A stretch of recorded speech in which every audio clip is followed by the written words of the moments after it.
تو آئیے آغاز کرتے ہیں ایک چھوٹے سے افسانے کا۔ اجنبی ساتھی، از قلم تسمیہ کول۔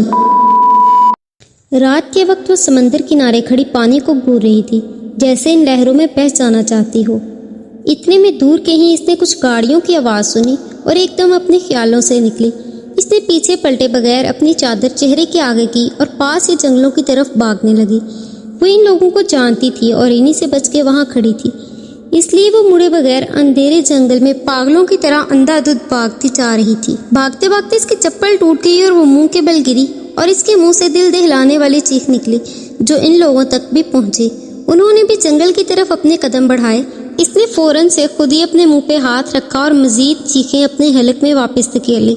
اگر اب وہ پکڑی گئی اور وہ اسے دوبارہ لے گئے تو وہ کبھی نکل نہیں پائے گی وہاں سے جہاں سے وہ بھی بچ کے نکلی تھی، اور نہ جانے اس کے ساتھ کیا ہو جائے۔ کئی کانٹوں نے اس کے بازوؤں کو زخمی کر دیا، مگر اس وقت اس کے اندر کا خوف زیادہ تھا۔ وہ ان زخموں کی پرواہ کیے بغیر درختوں سے ٹکراتی ہوئی بس ان سے دور بھاگ جانا چاہتی تھی۔ بعض اوقات انسان کے دل پہ اتنے زخم ہوتے ہیں کہ راستے میں لگنے والے کانٹے بھی تکلیف نہیں دیتے۔ بھاگتے بھاگتے اب وہ کافی دور آ گئی تھی۔ اب ایک درخت کے ساتھ ٹیک لگا کر کھڑی ہو گئی اور گہرے سانس لینے لگی۔ وہ تیز تیز سانس لیتی اپنے رب کا شکر ادا کر رہی تھی کہ اس نے اسے وہاں سے بچا لیا، مگر وہ ابھی زیادہ دیر رک نہیں سکتی تھی، تو اس نے جلدی سے پھر بھاگنا شروع کیا۔ اسے سامنے ایک سڑک نظر آئی۔ وہ جلدی سے اس سڑک پر آئی، مگر وہاں سے ایک گاڑی گزر رہی تھی جس سے وہ ٹکرا گئی۔ گاڑی میں بیٹھے شخص نے فوراً سے بریک لگائی۔ کار میں بیٹھا شخص گھبرا گیا۔ اس کے ساتھ والی سیٹ پہ ایک نوجوان لڑکی بھی بیٹھی تھی، جس نے اس لڑکی کو دیکھتے فوراً ہی پہچان لیا۔ بابا، یہ تو عروج ہے۔ بابا، یہ میری دوست ہے، وہ یہاں۔ وہ جلدی سے کار سے نیچے اتری اور اس نے اسے ہلانا چاہا، لیکن وہ لڑکی ڈر کی وجہ سے اور کچھ کار سے ٹکرانے کی وجہ سے بے ہوش ہو گئی۔ بابا، اسے اٹھائیں اور غار میں ڈالیں، اسے ہاسپٹل لے کے چلیں، کہیں اسے کچھ ہو نہ جائے، اریبہ نے فکر مندی سے کہا۔ ہاں، اسے ہم لے کے چلتے ہیں۔ احمد صاحب بھی حیرانی سے گاڑی سے باہر نکلے۔ باپ بیٹی نے اسے اٹھایا اور کار کی پچھلی والی سیٹ پر لٹا دیا۔ اب وہ کار کو فوراً سے قریبی کسی ہسپتال لے گئے۔ ہسپتال جاتے جاتے راستے میں بھی وہ اسے اٹھانے کی کوشش کر رہے تھے، جس کے نتیجے میں اسے ہوش آ گیا، لیکن وہ پھر بھی اسے ہسپتال لے گئے تاکہ جو اس کے چوٹیں آئی ہیں اس پہ مرہم لگوا سکے۔ وہ کچھ دیر بعد پٹی کروا کر اسے اپنے گھر لے گئے۔ عروج سارے راستے خاموشی سے بس آنسو بہاتی رہی۔ وہ کچھ بھی بتانے کی پوزیشن میں نہیں لگ رہی تھی۔ گھر پہنچتے ہی احمد صاحب نے اپنی بیٹی سے کہا، جاؤ بیٹا، اسے اپنے کمرے میں لے جاؤ، میں کھانے کے لیے کچھ بھیجتا ہوں تم دونوں کے لیے۔ یہ تمہاری دوست ہے تو میری بھی بیٹیوں جیسی ہے، چلو جاؤ، لے جاؤ، اسے انہوں نے بڑے پیار سے کہا۔ اریبہ نے باپ کے کہنے پر عروج کا ہاتھ تھاما اور اپنے کمرے میں اوپر لے گئی۔ کمرے میں جاتے ہی اس نے اسے صوفے پہ بٹھایا اور سائڈ ٹیبل سے پانی کا گلاس اٹھا کے اسے دیا۔ چلو پانی پیو یار، رو تو مت، اور مجھے بتاؤ کیا ہوا ہے؟ تم اتنی رات کے وہاں سڑک پر کیا کر رہی تھی؟ تمہیں پتہ ہے نا میرے بابا وکیل ہیں، اگر تمہارے ساتھ کچھ بھی غلط ہوا ہے تو مجھے بتاؤ، مجھ پہ اعتبار کرو، میں تمہیں کسی بھی معاملے میں جج نہیں کروں گی۔ دیکھو یار، رونا تو بند کرو نا، تم کچھ بتاؤ گی تو معلوم ہوگا کہ کیا مسئلہ ہے، یوں رونے سے مسئلے حل نہیں ہوتے۔ چلو اب چپ کرو اور مجھے بتاؤ، اریبہ نے اب اسے ڈانٹتے ہوئے کہا تاکہ وہ رونا تو بند کرے جو مسلسل بس روئے جا رہی تھی۔ اب عروج نے سوجی ہوئی آنکھیں اٹھا کے اسے دیکھا اور پھر ایک ٹھنڈی آہ بھری۔ اپنے دکھ اپنی ہی زبان سے دوسروں کو بتانا بھی زندگی کی آزمائشوں میں سے ایک آزمائش ہوتا ہے۔ اس نے اپنے آنسو صاف کیے اور مدھم آواز میں کہنا شروع کیا۔ 2 ماہ پہلے وہ کالج کے باہر رکشے کا انتظار کر رہی تھی۔ جس درخت کے پاس کھڑی تھی اس سے کچھ دور فاصلے پر 2 لڑکے کھڑے موبائل پہ کچھ دیکھنے میں مصروف تھے۔ انہوں نے موبائل میں دیکھتے دیکھتے ایک نظر عروج پر ڈالی۔ عروج نے جلدی سے اپنا دوپٹہ ٹھیک کیا اور اپنے موبائل کو بیگ میں ڈالتے ہوئے بیگ کو مضبوطی سے تھام لیا۔ اسے ان پہ اس بات کا شک ہوا کہ کہیں وہ کوئی چور نہ ہو اور اس کا موبائل چھین کے نہ لے جائیں، لیکن وہ غلط تھی۔ وہ اس کے موبائل نہیں بلکہ اسے گھور رہے تھے سر سے پاؤں تک۔ انہوں نے موبائل جیب میں ڈالا اور کچھ قدم بڑھاتے ہوئے اس کے پاس آ گئے۔ ہیلو لیڈی، کیا کر رہی ہو یہاں؟ ہم چھوڑ دیتے ہیں تمہیں، انہوں نے بڑے ہی بے باک انداز میں کہا۔ عروج ان کی اس حرکت پہ جل ملا اٹھی۔ اس نے اپنے کندھے سے لٹکے پرس کو تھاما اور تھوڑا سا دور ہو گئی، لیکن وہ لڑکے پھر اسے تنگ کرنے لگے۔ ان تینوں کو ایک شخص سڑک کے دوسرے کنارے کھڑا دیکھ رہا تھا۔ وہ دونوں بے باک لڑکے اس بات سے انجان تھے۔ ان میں سے ایک لڑکے نے آگے بڑھ کر عروج کا ہاتھ تھامنا چاہا اور یہاں اسود کا صبر جواب دے گیا۔ اس نے سڑک کے دوسرے کنارے سے انہیں آواز دی اور بھاگتا ہوا سڑک کے اس پار آ گیا جہاں وہ سب کھڑے تھے۔ یہ کیا کر رہے ہو تم لوگ؟ اس نے بڑے ہی غصے والے انداز میں کہا۔ تمہیں کیا مسئلہ ہے؟ تم اپنے کام سے کام رکھو، یہ ہمارا اور اس لڑکی کا معاملہ ہے، تو بہتر یہی ہے کہ تم اس میں دخل اندازی مت کرو، سمجھے یا میں سمجھاؤں؟ اس لڑکے کے ساتھ والے لڑکے نے کچھ آگے بڑھ کے اسے دھمکانے والے انداز میں کہا۔ وہ ابھی بھی عروج کا ہاتھ اسی طرح تھامے ہوئے تھا۔ اسود نے اس لڑکے سے عروج کا ہاتھ چھڑوانے کی کوشش کی اور ایک ہی جھٹکے میں اس کا ہاتھ اس لڑکے سے آزاد کروا دیا اور اسے اپنے پیچھے کر لیا۔ عروج نے اب کچھ ڈر کے مارے اس کے پیچھے چھپنا چاہا، وہ بالکل گھبرا گئی تھی کیونکہ اس کے ساتھ ایسا معاملہ زندگی میں پہلی بار ہو رہا تھا۔ وہ پہلے بھی یہاں آتی جاتی تھی لیکن کبھی بھی اس کے ساتھ ایسا کچھ نہیں ہوا تھا جیسا آج ہو رہا تھا۔ وہ ایسے واقعات صرف موبائل یا ٹی وی پر دیکھا کرتی تھی۔ کیا مسئلہ ہے تمہارا؟ ان میں سے ایک لڑکے نے کہنا شروع کیا۔ کیا لگتے ہو اس لڑکی کے؟ ہاں؟ انہوں نے ایک بار پھر آگے بڑھنے کی کوشش کی لیکن اس بار اسود نے انہیں دھکا دے کے پیچھے کی طرف دھکیلا۔ شرم کرو، تمہارے گھر ماں بہنیں نہیں ہیں جو یوں کر رہے ہو؟ اسود نے غصے سے چلاتے ہوئے کہا۔ ہماری ماں بہنیں گھروں میں ہیں، یوں اس کی طرح گلیوں میں نہیں پھرتی۔ اچھا؟ اسود نے ابرو اٹھا کے ان کی سوچ پر حیران ہوتے ہوئے کہا۔ تو کیا سڑک پر بس تم جیسے کتوں کو پھرنے کی اجازت ہے؟ کیا کوئی لڑکی کسی کام سے آ جا نہیں سکتی؟ اس نے بھی اسی غصے سے کہا۔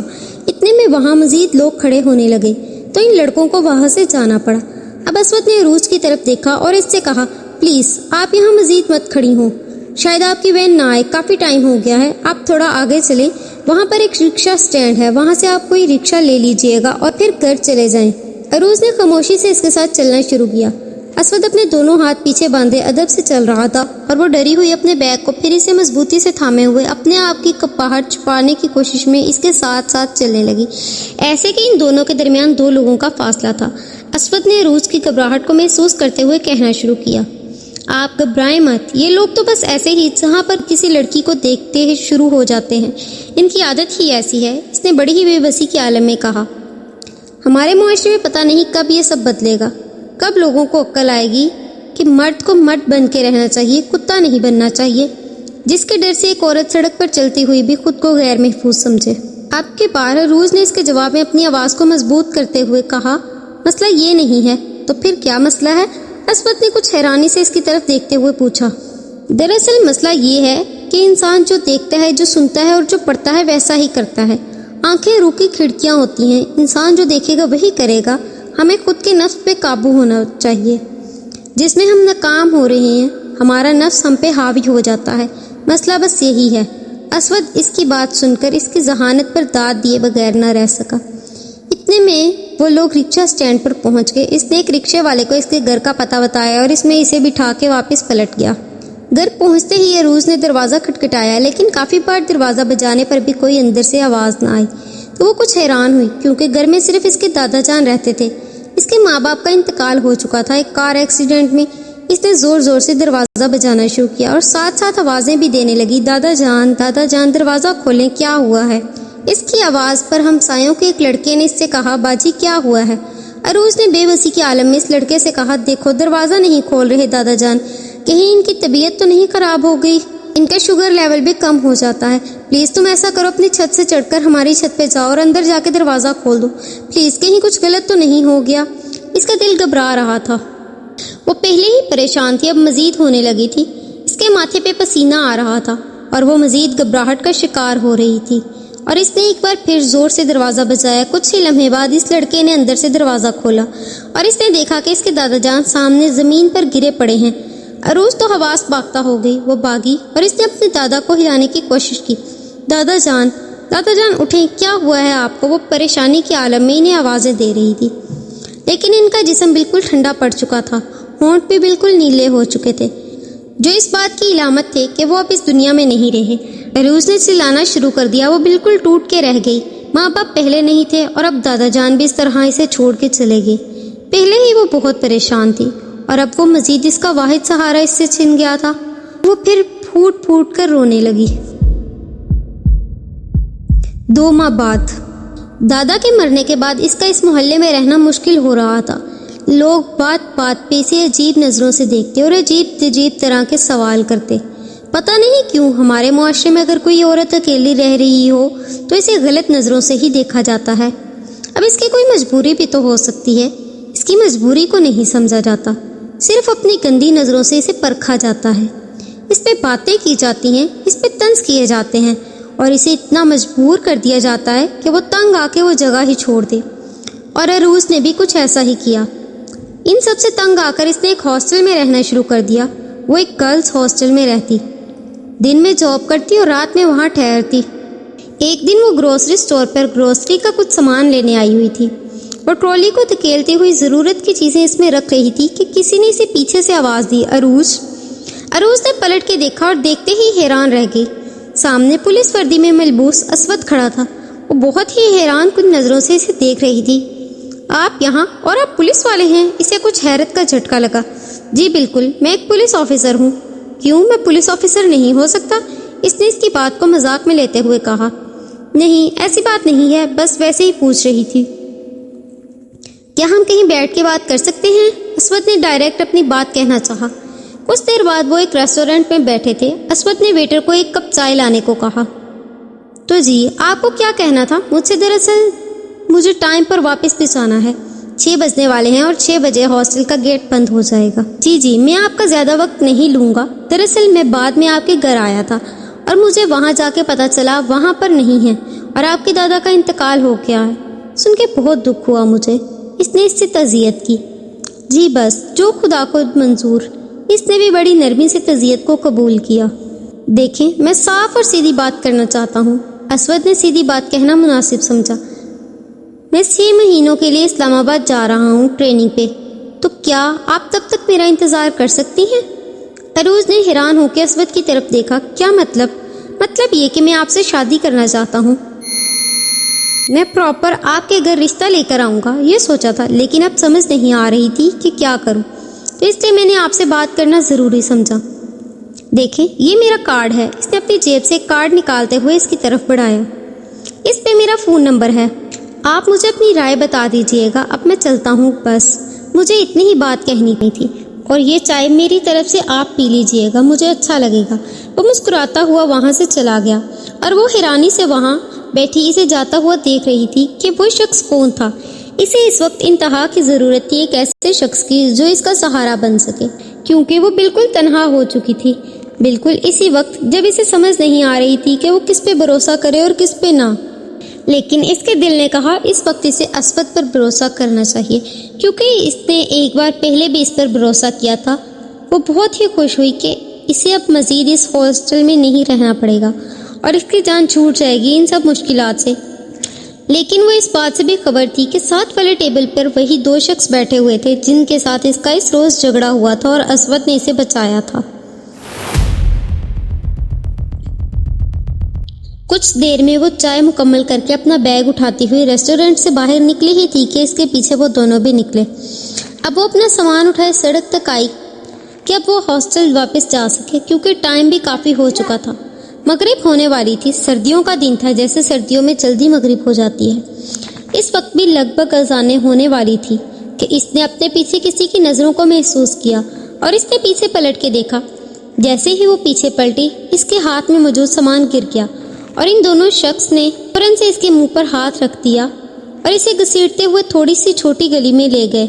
وہ چیخنا چاہتی تھی لیکن اس کی آواز نہیں نکل پا رہی تھی، کیونکہ ان میں سے ایک لڑکے نے اس کے منہ پر ہاتھ رکھا ہوا تھا۔ وہ بہت گھبرا گئی اور بہت ڈر گئی۔ ان میں سے ایک شخص نے دوسرے سے کہا، جلدی سے اپنی گاڑی لے کر آؤ، آج تو اس کو میں بتاتا ہوں۔ اس دن تو بچ گئی تھی لیکن آج میں اسے نہیں چھوڑوں گا۔ دوسرا لڑکا فوراً سے بھاگتا ہوا اپنی کار لے آیا۔ انہوں نے زبردستی اسے اپنی کار میں بٹھایا اور گاڑی سٹارٹ کی۔ وہ گاڑی میں مسلسل خود کو چھڑوانے کی کوشش کر رہی تھی، اپنے ہاتھ پاؤں مار رہی تھی، لیکن اس کی سبھی کوششیں ناکام ہو رہی تھی کہ اتنی دیر میں وہ اسے ایک فارم ہاؤس پہ لے گئے۔ شاید ان میں سے ایک لڑکا کوئی امیر زادے کی بگڑی ہوئی اولاد تھا۔ دیکھو، تم لوگ اچھا نہیں کر رہے، میں تم لوگوں کو بہت برا حال کروں گی۔ وہاں پر پہنچتے ہی جب انہوں نے اسے باہر نکالا تو اس نے چیخنا چلانا شروع کر دیا۔ ہاں، تمہیں یہاں سے نکالے گا کون؟ آج رات تو تم یہیں پر گزارو گی، سمجھی؟ اور صبح ہم تمہیں کسی کچرے پر پھینک کر چلے جائیں گے۔ دیکھا ہے نا فلموں ڈراموں میں ایسا ہی ہوتا ہے، اس نے بڑی بے باکی سے کہا۔ ایک تو تم لوگوں اور ہمارے معاشرے کو بگاڑنے میں سب سے زیادہ ہاتھ ان فلموں ڈراموں اور واہیات قسم کے کانٹینٹ کا ہی ہے، جو تم جیسے لوگوں کی حوصلہ افزائی کرتے ہیں اس طرح کے کاموں میں۔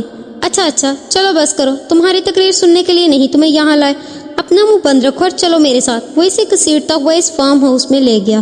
اس لڑکے نے اسے ایک کمرے کے اندر پھینکنے والے انداز میں دھکیلا۔ یہیں پر رہو تم، میں اور میرے دوست ابھی آتے ہیں اور پھر ہم مل کے یہ رات انجوائے کریں گے۔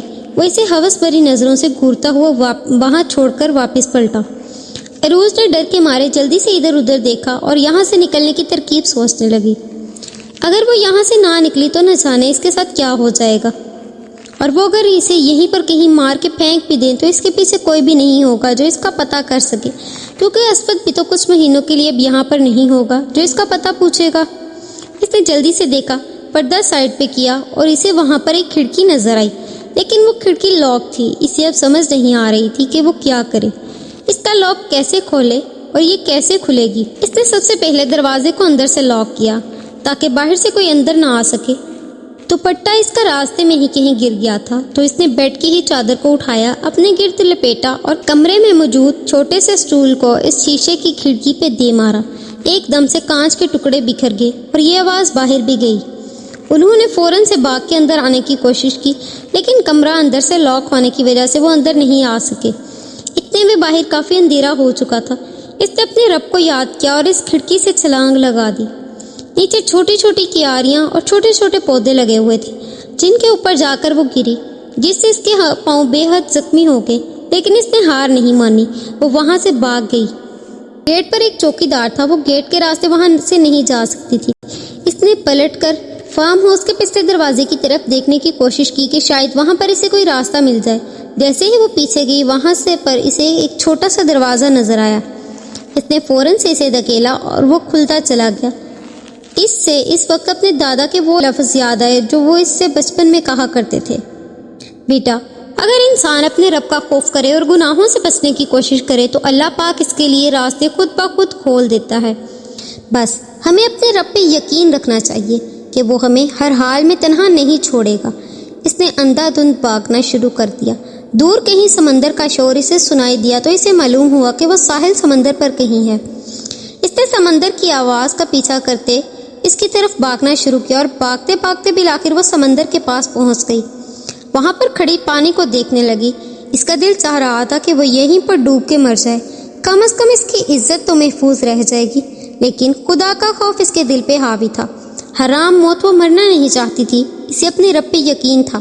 جس نے اسے پہلے بچایا ہے وہ اسے اب بھی بچا لے گا، جس نے اسے وہاں سے بھاگنے میں مدد کی ہے وہ اسے یہاں پر بھی مدد کرے گا۔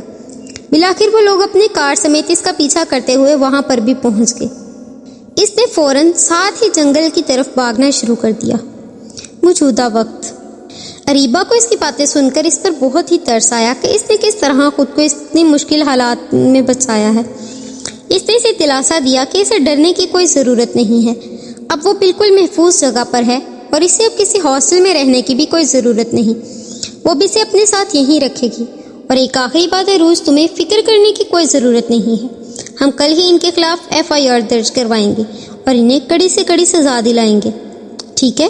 کچھ ہی دیر میں ملازمہ کھانا لے کر آ گئی۔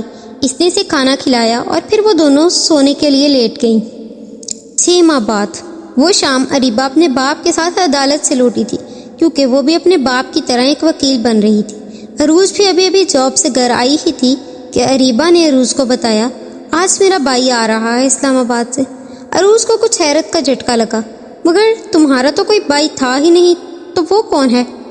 ارے یار وہ میرے تایا ابو کا بیٹا ہے، تمہیں پتا ہے وہ میرا رضائی بھائی بھی ہے۔